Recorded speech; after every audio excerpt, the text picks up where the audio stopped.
शलोम शलोम शलोम। प्रभु यीशु मसीह नासरी के नाम में हमने प्रार्थना का पहला भाग में जो सुना या जाना या समझा, इस पर हम सबको ये तो समझ में आ गई होगी कि प्रार्थना ही मुख्य है। अर्थ अलग अलग परिस्थिति में वचन में बताए गए हैं, पर उसका बेसिक परमेश्वर ने जब अपने नबियों को बोला कि प्रार्थना करो इनके लिए, वचन ने बोला और परमेश्वर ने वो कर दी। जब अपने तरफ से इजाज़त दी गई, एक तरह का एहसान किया गया। सच में माने तो अगर हम अपने आप को पापी मानते हैं तब। दूसरी तरफ प्रभु यीशु स्वयं वचन देधारी होकर सामने आकर सब बातें बता दी प्रार्थना के संबंध में कि इस तरह से करो, और अर्थ समझा दिया। इसमें बात कोई छिपी नहीं है।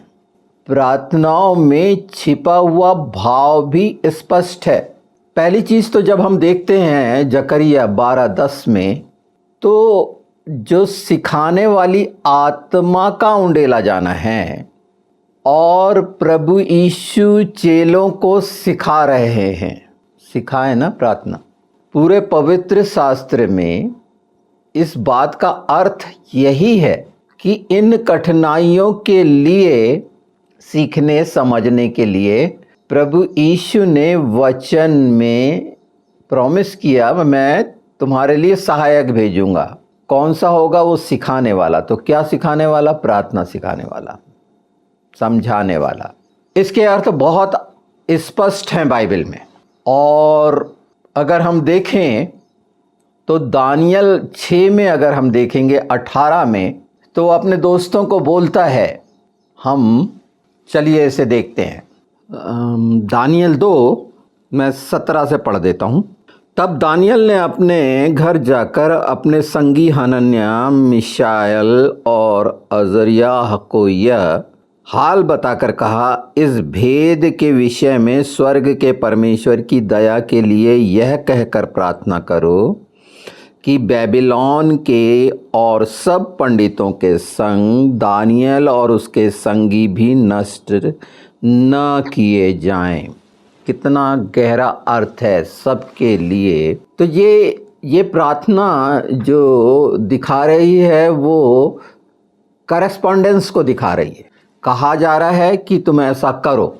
दानियल प्रार्थना करने चले गया, पर ये चीज़ें हम समझें। परमेश्वर सुनता था। जब हम प्रार्थना में जाते हैं तो बहुत सारे विचार और बहुत सारी चीज़ों के साथ होता है। आराधना में जाते हैं जब हम कंसर्न करने जाते हैं उन चीज़ों को, यहाँ पर उसका एक भेद ये भी है। सिखाने वाला हम समझ लिए। साउल का अगर हम देखते हैं पहले सामुएल में, तो वो दाऊद के लिए क्या कह रहा है? अपनी चीज़ों को अंगीकार करते हुए धोखा देने के लिए जो रिक्वेस्ट कर रहा है, प्रार्थना कर रहा है, ये क्या है? चलिए देख लेते हैं पहला सामुएल। देखिए पहला सामुएल 26-21। साउल ने कहा, मैंने पाप किया है, हे मेरे बेटे दाऊद लौटा। मेरा प्राण आज के दिन तेरी दृष्टि में अनमोल ठहरा, इस कारण मैं फिर तेरी कुछ हानि न करूँगा। सुन, मैंने मूर्खता की और मुझसे बड़ी भूल हुई है। और दाऊद वो भाला दिखाता है जो घात के लिए किया गया, बोले भेज वहाँ पर।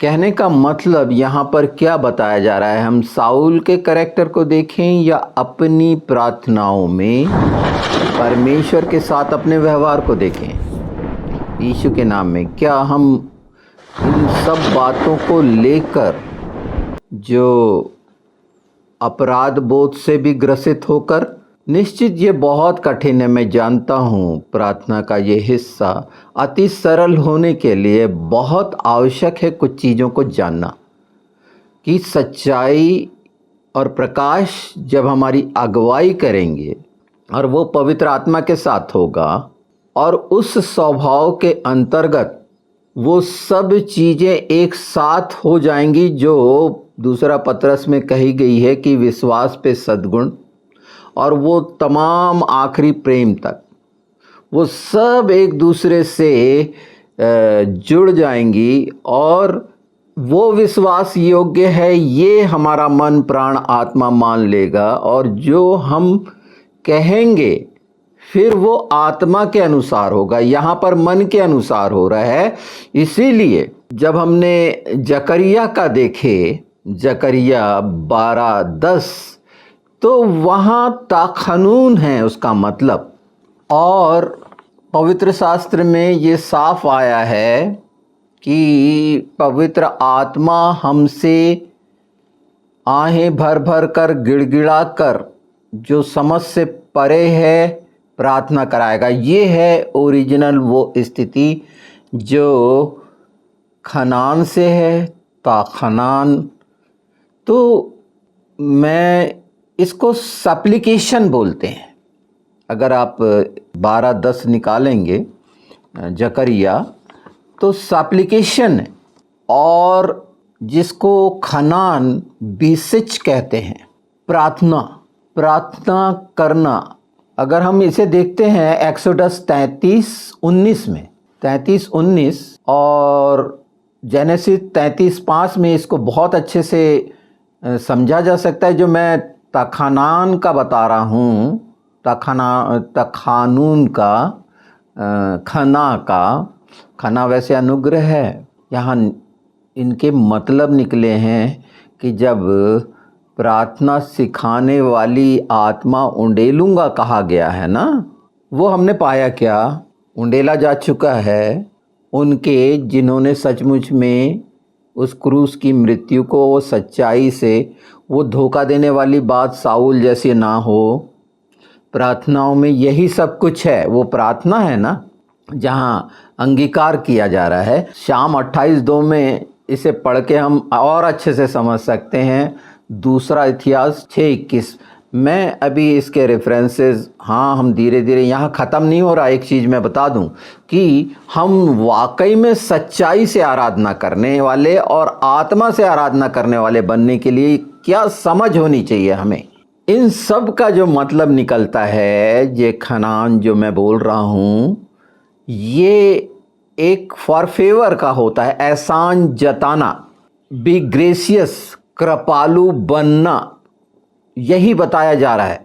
और निश्चित हमें हमेशा याद रहना चाहिए भजन संहिता 17:1, जिसमें भजन संहिता 17:1, हे यहोवा परमेश्वर सच्चाई के वचन सुन, मेरी पुकार की ओर ध्यान दे, मेरी प्रार्थना की ओर जो निष्कपट मुंह से निकलती है कान लगा। यहाँ पर वो कनान यूज़ किया गया है जिसको हम ग्रेसियस बोल रहे हैं, कि हमारे द्वारा जो बोला जा रहा है वो वाकई में पूरी सच्चाई के साथ है। क्योंकि सच्चाई के साथ इसलिए होना कि हमने यीशु का लहू ले लिया है, हम नए हो गए। फिर वो अगर जो प्रार्थनाएं नहीं सुनी जाती, या हम कह नहीं पाते हैं, या समझ नहीं होने के कारण, या उसके ज्ञान के नहीं रहने से जो प्रजा नाश हुई, जो यहाँ पर वो बात कि उस बात को पवित्र शास्त्र पहले से ही बता देना चाहते हैं, और सबसे मुख्य विषय है प्रार्थना।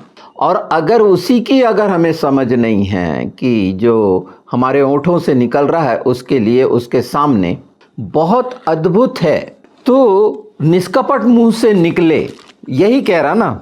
हम में से बहुत लोग कुछ चीज़ों को देखकर निकल जाते हैं बाइबल में और उस पर ध्यान नहीं देते। मैं आपका ध्यान करवाता हूँ हबक्कुक पे, क्योंकि इसे जानना सीखना ज़रूरी है, सिखाने के लिए इसीलिए भेजा गया है कि अगर हम सीख जाते हैं तो ये पिछली सारी चीज़ें ख़त्म हो जाएंगी और हमें समझ में आ जाएगा कि क्या है।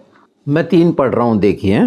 सिग्योनीत की रीति पर हबक्कुक नबी की प्रार्थना।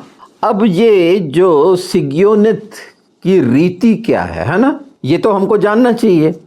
अच्छा, उसको रीति को समझने के लिए हम 4 देखते हैं। हम इसकी पूरी व्याख्या करेंगे, बिल्कुल करेंगे यीशु के नाम में पवित्र आत्मा के साथ। पर ये आप जान जाएंगे तो और भी आनंदित होंगे कि बाइबल में बहुत मुख्य बातें की गई हैं, और ये रीति दाऊद ने भी अपनाई है।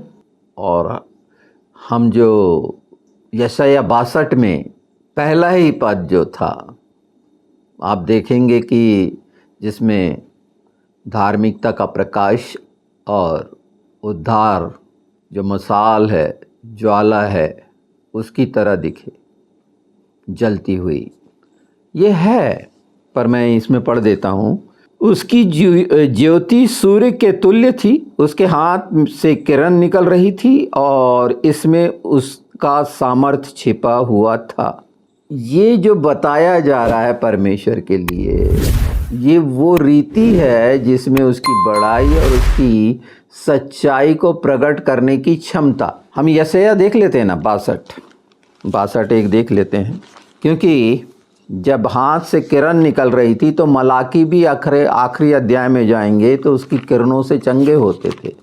और मैंने अभी पिछले समय बताया था प्रेयर शॉल के बारे में, वो तलित के बारे में, और उसकी लड़ों के जो जिज़्ज़त कहलाती है, जो 10-5-6-5 है, वो गठाने, उत्ते में गठाने लगाई जाती हैं, जिसको छूकर वो चंगा हुई थी, तो ये ही उसकी किरणों से चंगा होते हैं। ये वो रीति है जिसमें हम समझ सकते हैं, और ये रीति की प्रार्थनाएं आत्मा के द्वारा हैं। और ये इसके लिए हमको प्रयास नहीं करना है कि हम नहीं, सिग्न्योरित की सिग्योन बोला गया है, इसको सागा से ये निकला है, और शागा का मतलब पर्दा पड़ा हुआ। इसमें पर्दा पड़ा हुआ, कई पर्दे पड़े हुए हैं, बाइबल में लिखा है, 1-2 नहीं, मनुष्य की बुद्धि में कई पर्दे पड़े हुए हैं। तो उन पर्दों को हटाने के लिए हाँ, हम एक करेंगे वीडियो कि पर्दों को समझें। जैसे पर्दा फट गया था, अभी आप जो जानकार हैं, कल जो पहला फसा था 14वां दिन निशान के महीने का, मतलब आज के हिसाब से 22 तारीख थी, कल 22 अप्रैल। और लोगों ने अपने आप को जो उन्होंने जाना होगा, निश्चित इस चीज़ को याद करे होंगे कि परमेश्वर के कैलेंडर की सच्चाई के अनुसार किसी चीज़ को, ये रीति रिवाज के अनुसार नहीं, पर सच्चाई जानना आप सबका अधिकार है। तो जो आँखों में पर्दा पड़ जाना, सागा, ये जो मैं सिग्योन का बता रहा हूँ, सिग्योन की रीति जो है, पर्दा पड़ जाना और गलती हो जाना, यानी गलती से भटक जाना, उसके लिए जो बोला जाना, ये है वो रीति। अपने गलती से अगर हम भट गए हैं, पर्दा पड़ गया है, उस बात को जो हम नहीं जान रहे हैं, उसको स्पष्ट करना। बहुत सारा हम सुनते हैं ना, एरर। हाँ, ये टू बी एस्ट्रे है कि आँखों में पर्दा पड़ गया, भटक गए, एरर, गलती से भटक गए। पर इन सारी चीज़ों को जो कठिन सी लग रही होंगी अभी प्रार्थना के विषय में, अगर हमने ये नहीं जाना तो जो हम अपने घुटने टेकते हैं, हाथ उठाते हैं, पिता यहोवा ने क्या कह दिया है इसके लिए कि तुम्हारा हाथ जो उठाना है मैं तुम्हारी नहीं सुनूंगा। उसको मैं पढ़ देता हूँ, पहला यशायाह, कि वो चीज़ें जो हम करते हैं, ये इसीलिए ये बहुत गंभीर है। अगर आज हम जान जाएंगे, समझ जाएंगे, तो प्रार्थना का वाकई जो जीवन है उसके साथ उसका आनंद ले पाएंगे। लिखा है पहला यशायाह पहला अध्याय और उसका 15 सुनिए। जब तुम मेरी ओर हाथ फैलाओ तब मैं तुमसे मुख फेर लूँगा। तुम कितनी भी प्रार्थना क्यों न करो तो भी मैं तुम्हारी न सुनूंगा, क्योंकि तुम्हारे हाथ खून से भरे हुए हैं। चाहे हाथ फैलाओ, घुटने टेको, गिड़गिड़ाओ, आंसू बहाओ, वो सारा कुछ मगरमच्छ का। मगरमच्छ पे याद आया कि ये बर्ड फ्लू का तो आपने सुना होगा।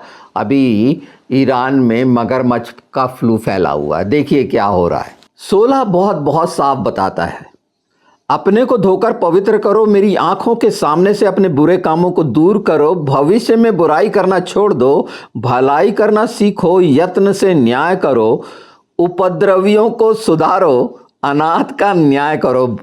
अनाथ का न्याय, मेरा न्याय होना चाहिए, मैं अनाथ हुआ। परमेश्वर बहुत चिंता करता है अनाथों की।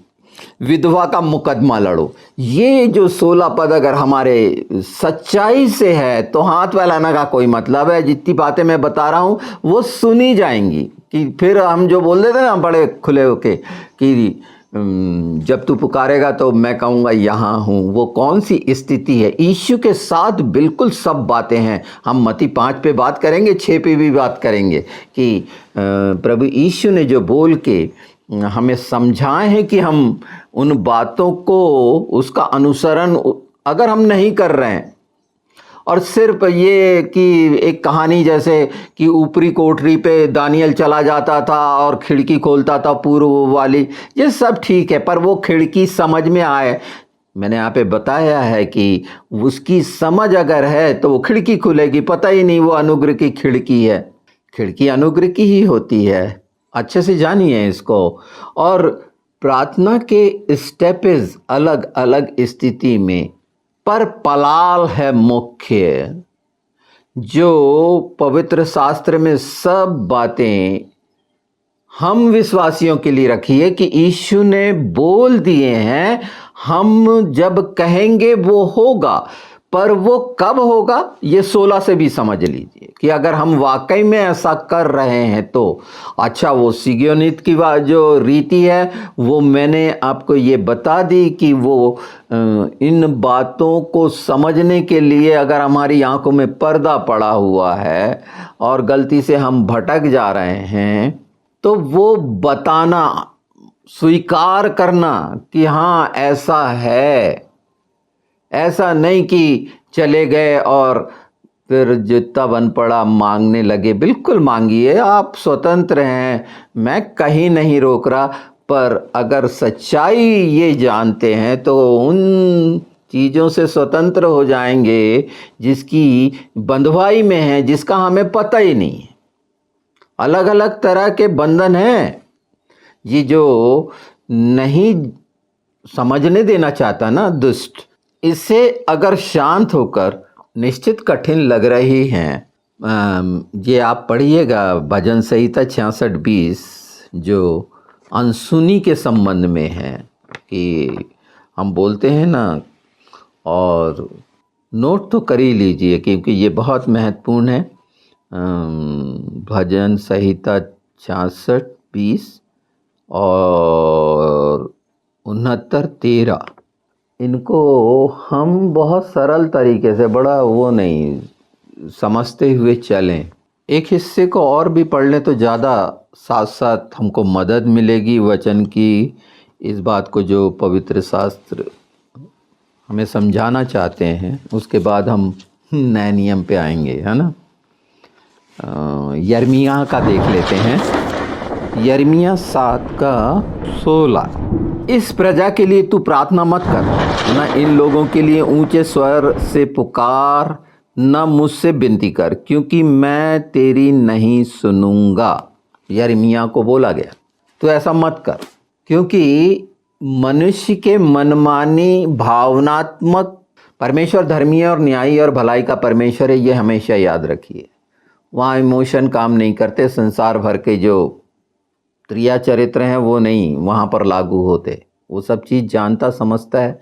और प्रभु यीशु का लहू लिए हैं तो और भी ईमानदारी और सच्चाई से उसके सामने हमें जाना चाहिए, क्योंकि अगर हमने प्रभु यीशु को वाकई में स्वीकार करा है, उसके लहू को स्वीकार करा है और प्रभु बोझ लेते हैं और फंसा याद रखते हैं और ये सब बातें हैं, तो नया होना निश्चित है। उसके बाद भी अगर हम किसी चीज़ में फंसे हैं तो बिल्कुल ये बातें साफ साफ हैं और दुष्ट उस ऐसे लोगों को भटकाते जाएगा। उससे अच्छा है कि जब हमारे सामने पूरा ये समय पड़ा हुआ है पूरा उद्धार के लिए, उसका लहू और सब बातें, और प्रार्थना मुख्य है, इसीलिए सिखाने की बात कही गई।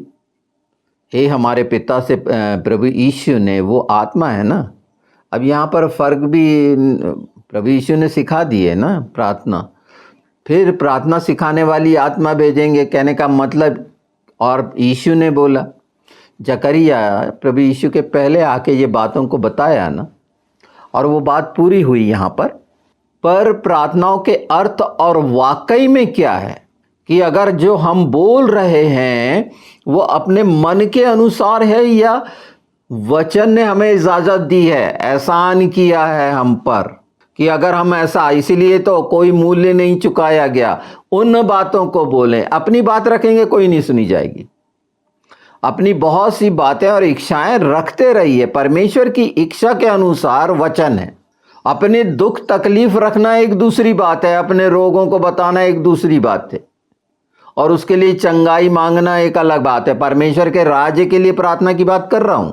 और जब इस स्तर पर रहेंगे तो वो 42:10 जैसे अय्यूब का पूरा हुआ कि उसका, तो वो सब आपके लिए है। अगर ऐसा करना आता है अपने दोस्तों के लिए, यहाँ पर जो दानियल बोल रहा है अपने दोस्तों को कि तुम किन किन के लिए, उनके लिए भी प्रार्थना करो।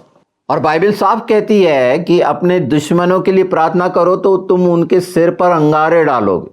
अगर हम देख लेते हैं नए नियम में, अच्छा हमने जो देखा था एक चीज़, यशाया 1 अध्याय, तो वहाँ छिपाना है काउंसिल, मतलब काउंसिल, जो इसको हिब्रू में अलाम बोला गया है।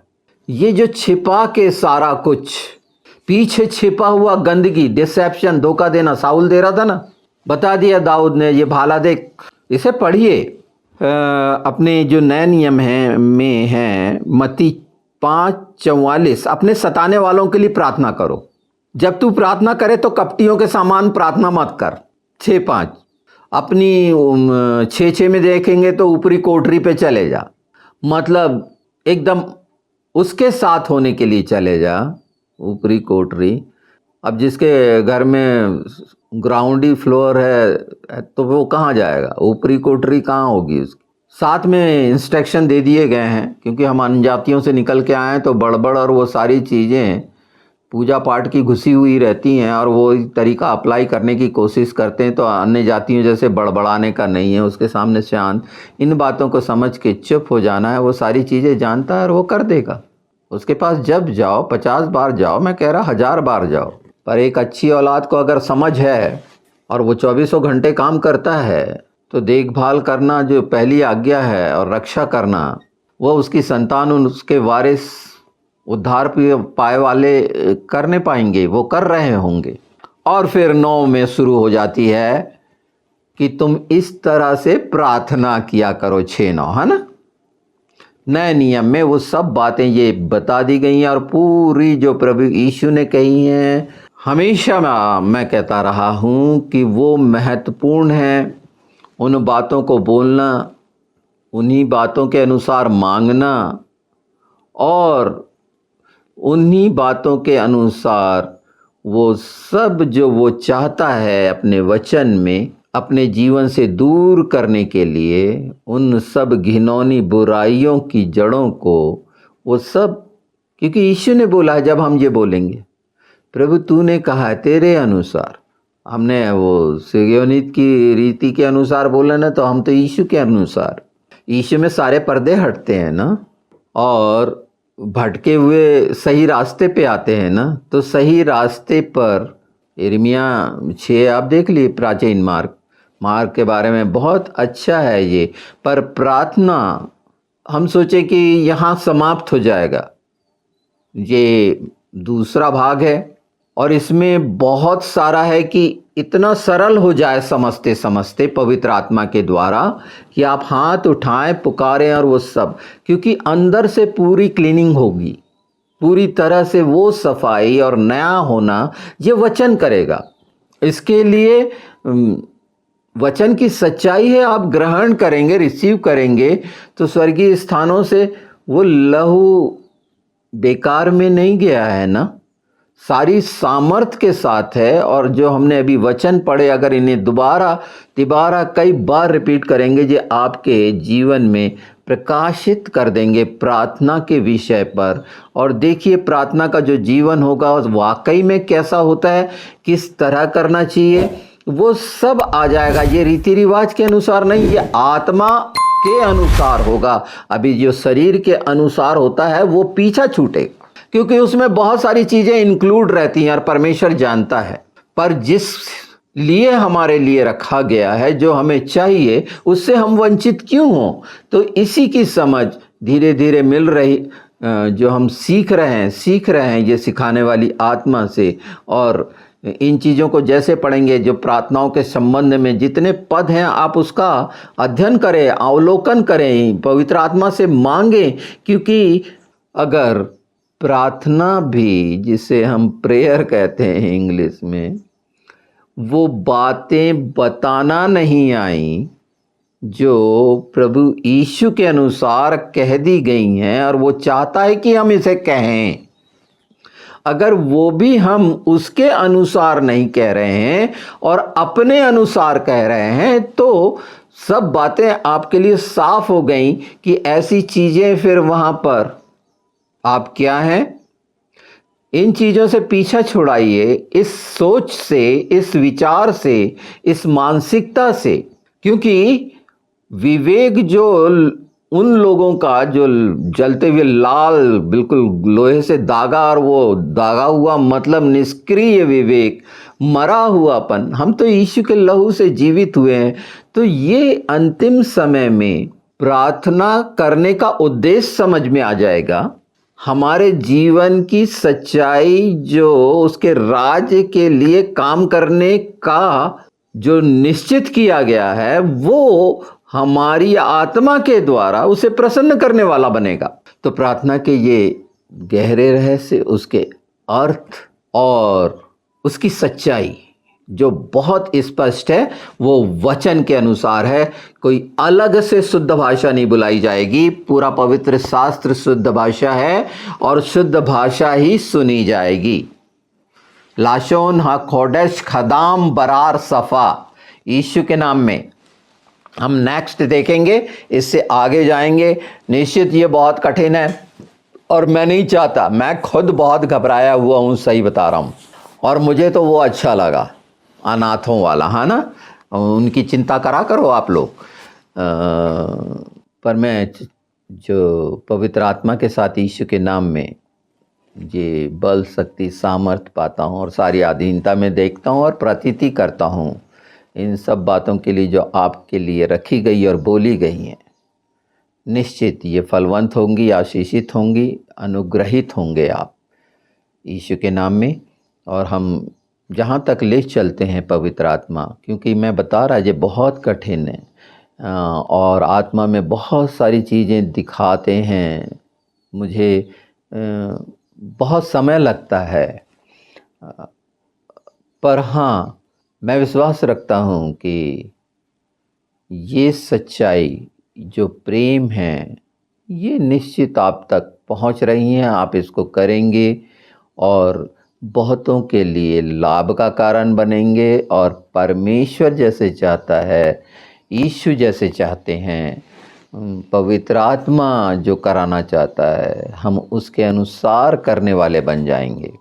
और वो सब बातों से, अंधेरे से पीछा छूट जाएगा, वो तमाम पर्दे हटेंगे, भटकना ख़त्म होगा और सही आराधना जो भजन में करी गई हैं, इसकी रीति जो आज आप हबक्कुक की जाने, बहुत ही शानदार है उस बात को बताने का। और इस पे हम और आगे जाएंगे, इतनी जल्दी नहीं है। तो ये तैयारी का समय है, हम तैयारी करें इन चीज़ों के लिए। और ये अंतिम समय में इन सब बातों का निश्चित आप जानेंगे। कठिनाई नहीं है, अगर समझ में भी नहीं आ रही है तो कठिनाई नहीं है। यीशु के नाम में बस इतना ही तो है जो बाइबल में कहा गया है, वचन में प्रभु यीशु ने, उसके अनुसार कहना आना चाहिए पूरी सच्चाई से।